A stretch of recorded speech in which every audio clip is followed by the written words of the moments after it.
Thank you both, and thank you again for being here. You've been with Batten students before, and I'm very grateful for your time with the students. As you know, Congressman, the organizing principle of this semester-length inquiry is future public policy challenges. So I want to begin our discussion with the very basic question that we start our course with, and frankly, we'll end it with next week. What are the 2 or 3 major public policy challenges likely to be in the year 2030, and how can these students best prepare themselves to meet these challenges?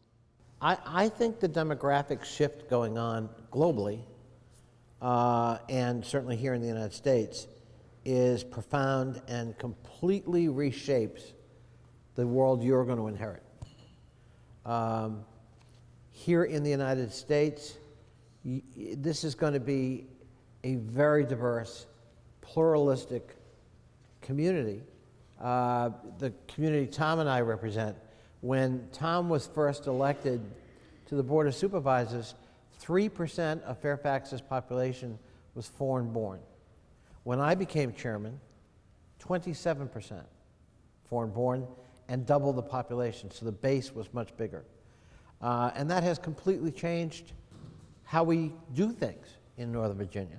It changes the workplace, it changes the educational challenges in our school system. It's made us, however, a stronger, better place, if you look at any objective measurement. Globally, it's also going to have an impact. You look at certain industrialized countries, Russia, Japan, and Germany, and by the time roughly you're, reaching your golden years, each one of those countries will have half the population they have today. I'll add a couple. There are issues today, and I don't see any resolution in the near future, and I hope it can last till 2030 as we deal with that. And I think in each case, you've got one party in denial about the problems. The case of, first of all, climate change, I think that will continue to be an issue. And the ability of this country and the world to address that is very complicated because it goes into economies, goes into jobs, goes into major transformations with winners and losers. And by and large, political leaders are unable to bite the bullet on that until you get something, a major crisis, and then of course they always overreact. The other is the booming deficit. You can't continue to borrow the kind of money this country is borrowing. It's masked today because the interest rates are so low. But those interest rates inevitably rise. It squeezes out everything else. And I'll just give you one thought. When you start taking Medicare, Medicaid, Social Security, pensions, veterans benefits, and interest on the debt, and you put that together, it's almost 3/4 of the budget we're basically invested on retirees, which means we're not investing it in your generation, on education, on infrastructure, on research and development that will get us ahead. Our global competitors aren't doing that. And I think over time this just catches up with you, is that we're basically paying for, we're paying for the party my generation's enjoying.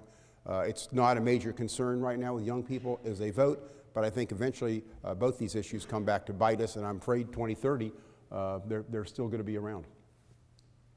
We've talked a great deal about technology and technology-driven change in this class, and how it outpaces our governance structures. Incidentally, the CIA report that we were briefed on, the Global Trends 2030 report, makes much of that fact. But think drones and the rules of war. Think NSA metadata mining and privacy. Think about computer-generated safe districts and the abuses of gerrymandering.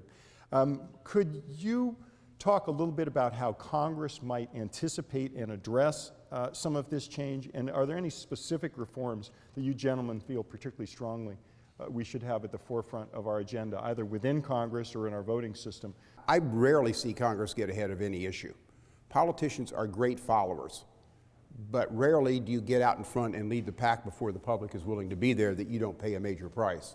So they become a pretty risk-averse group. I just take one issue here, which I'm sure there are divisions in this room, but you take the issue of marriage equality or gay marriage. It wasn't until the public started to change, you get the president and everybody started to switch their position, saying now we're embracing it, and you see the politicians following public opinion, not really leading public opinion. And I think on these technological changes, because every time there are so many winners and losers, every time you start making changes in these kind of things, you're going to see the same thing, that Congress will follow, but the marketplace is going to lead.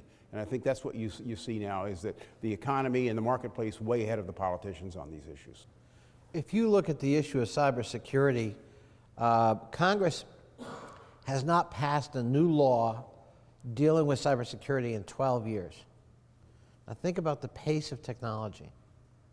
What is happening here is our whole sense of what is privacy, is that zone of privacy is under assault, or at least under tremendous stress to be redefined. You know, I can remember the Supreme Court nomination of Robert Bork. And one of the things that got him in trouble was he questioned, he challenged whether there was an implicit right to privacy contained within the Constitution of the United States. The Constitution does not talk about a right to privacy, but it's become pretty much settled law that it's implicit. And yet, if you look at technology today, Facebook executives will tell you we have to redefine what privacy is. People are going to have to get more comfortable with a lot more information about themselves being out in the public sphere. And similarly, in terms of cybersecurity and large mega databases, we're having a very vigorous debate, although as Tom said, we're not doing much about it legislatively, about where is that proper boundary. We want to protect security. We don't want another 9/11. But on the other hand, we don't want to have to sacrifice personal liberty and privacy in the name of national security.